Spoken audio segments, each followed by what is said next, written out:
الفضل YouTube channel میں آپ کا استقبال ہے۔ اس چینل پر روزانہ قرآن پاک کی ایک آیت تلاوت، سماعت، ترجمہ اور مختصر تشریح پیش کی جا رہی ہے۔ ویڈیو اپلوڈ ہونے پر نوٹیفیکیشن پانے کے لیے اس چینل کو سبسکرائب کریں اور بیل آئیکن ضرور دبائیں۔ السلام علیکم ورحمۃ اللہ وبرکاتہ۔ میرے دینی و ایمانی بھائی اور بہنوں، سورہ انعام آیت نمبر 57 پیش خدمت ہے۔ اعوذ باللہ من الشیطان الرجیم، قل انی علی بینۃ من ربی وکذبتم بہ ما عندی ما تستعجلون به ان الحکم الا للہ یقص الحق وهو خیر الفاصلین۔ آپ کہہ دیجئے کہ میرے پاس تو ایک دلیل ہے میرے رب کی طرف سے، اور تم اس کی تکذیب کرتے ہو۔ جس چیز کی تم جلد بازی کر رہے ہو وہ میرے پاس نہیں، حکم کسی کا نہیں بجز اللہ تعالیٰ کے۔ اللہ تعالیٰ واقعی بات کو بتلا دیتا ہے اور سب سے اچھا فیصلہ کرنے والا وہی ہے۔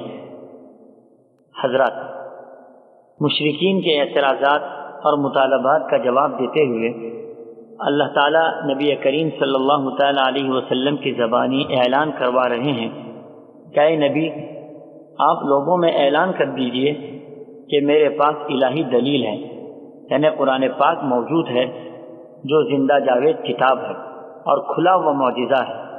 میں اپنے رب کی دی ہوئی سچی شریعت پر قائم ہوں۔ اللہ کی طرف سے میرے پاس وحی آتی ہے۔ افسوس کہ تم اس حق کو جھٹلا رہے ہو۔ تم اگرچہ عذابوں کی جلدی مچا رہے ہو، لیکن عذاب کا لانا میرے اختیار میں نہیں ہے۔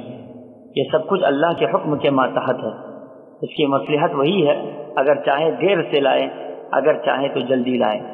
ان الحکم الا للہ، تمام کائنات پر اللہ ہی کا حکم چلتا ہے اور تمام معاملات اسی کے ہاتھ میں ہیں۔ وہ اپنے بندوں کے درمیان فیصلہ کرنے والا ہے۔ اور سنو، اگر میرا ہی حکم چلتا، میرے ہی اختیار میں ثواب و عذاب ہوتا، میرے بس میں بقا و فنا ہوتی، تو میں جو چاہتا ہو جایا کرتا، مگر میرے اختیار میں کچھ نہیں ہے۔ جو کچھ ہے وہ اللہ کے حکم سے ہے۔ تمام معاملات اللہ ہی کے ہاتھ میں ہیں۔ اس لیے تم جو چاہتے ہو کہ جلد ہی اللہ کا عذاب تم پر آ جائے تاکہ میری صداقت یا کذب کا پتہ چل جائے، تو یہ بھی اللہ ہی کے اختیار میں ہے۔ وہ اگر چاہے تو تمہاری خواہش کے مطابق جلد عذاب بھیج کر تمہیں متنبع کر دے، اور چاہے تو اس وقت تک تمہیں مہلت دے جب تک اس کی حکمت ہو۔ یقص الحق وهو خیر الفاصلین، اللہ تعالیٰ واقعی بات کو بتلا دیتا ہے اور سب سے اچھا فیصلہ کرنے والا وہی ہے۔ اللہ تعالیٰ ہم تمام لوگوں کو خدا کے ہر فیصلے پر ایمان رکھتے ہوئے زندگی گزارنے کی توفیق عطا فرمائے۔ آمین۔ وآخر دعوانا ان الحمد للہ رب العالمین۔